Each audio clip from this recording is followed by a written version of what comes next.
we started last week talking about Dianna Russini. We got a little bit of a follow-up there. Page 6 dropped that Russini and Vrabel photo. Both parties denied it. The Athletic backed her publicly. We said kind of talking about it was part of the machine, right? This week she resigned. Ian, you've been following this one closely. I know you're in this industry. So what happened here? Her resignation letter. I have covered the NFL with professionalism and dedication throughout my career, and I stand behind every story I've ever published. I have no interest in submitting to a public inquiry that has already caused far more damage than I'm willing to accept. But, like, it's more complicated. Ginsburg, the same executive editor who 1 week ago called the photos misleading and lacking essential context, put out a staff note saying, as additional information emerged, new questions were raised that became part of our investigation. And a review of her journalism continues even after the resignation. That is, The Athletic saying there is more to this than the photos. And then you've got the Britt McHenry of it all. McHenry posted a cryptic message on X that was widely read as celebrating Dianna Russini's downfall. Mm-hmm. And there are rumors about a prior confrontation between them involving Sean McVay. So, I mean, I want to be careful because the machine we described last week, rumor compounding on rumor without verified facts. But the comparison worth making, in 2021, Adam Schefter sent an unpublished story draft to then Washington executive Bruce Allen and asked whether anything should be added, changed, or tweaked. He kept his job, no suspension. Whether a different standard is being applied to Russini is a legitimate question and kind of worth asking.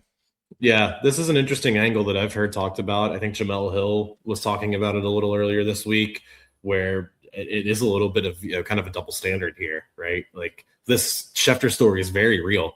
He was definitely, collusion's not the right word, but you get what I'm saying. Like he was kind of giving some favoritism to somebody, and that's not really what the journalism industry is supposed to be about. It's supposed to be about reporting the facts regardless of anything else. Remove all emotion, remove anything else. You're not supposed to be personally attached to these people. Exactly. So and I mean, he's still the most famous NFL reporter that there's ever been, whereas this seems like a legitimate concern for Russini's like long-term career, which is sad to see because she's a great reporter. I love reading her work. I love listening to her interviews, stuff like that. But yeah, she's going through way more than I think a male in the same spot would go through. I mean, do you know the Britt McHenry story? Loosely, if you have some more details, I'm open to hearing more.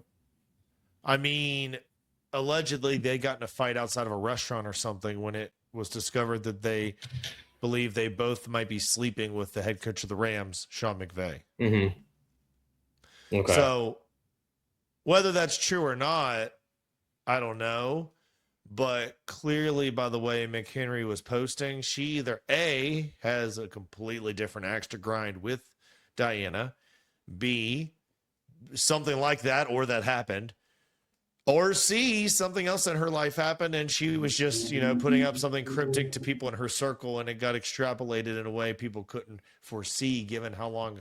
When's the last time you saw her do anything? Yeah, and I mean, it's a hot issue right now, so it's an easy way to get clicks and follows and people mentioning your name. People are just digging up anything they can on Dianna Russini, who, by the way, is one of the only reporters I think I know at The Athletic who has spent so much time on Barstool things. Like almost all of the bad clips that are coming out are her on random Barstool things. So It's like, yeah. Well, we'll keep following this one if there's further interesting developments, but let's move on. We've got Shkreli surrendering his Wu-Tang copies. Martin Shkreli, pharmaceutical executive, drug price hiker, convicted of securities fraud, bought the only copy of the unreleased Wu-Tang Clan album Once Upon a Time in Shaolin for $2 million in 2015. He was forced to sell it after the conviction. Federal judge this week ruled that before it was sold, he made unauthorized copies and must now forfeit them. He bought the album, got convicted, had to sell the album, and somehow still found time to make illegal copies of it. The man is constitutionally incapable of not doing the thing he's not supposed to do. Yeah. this is insane. I mean,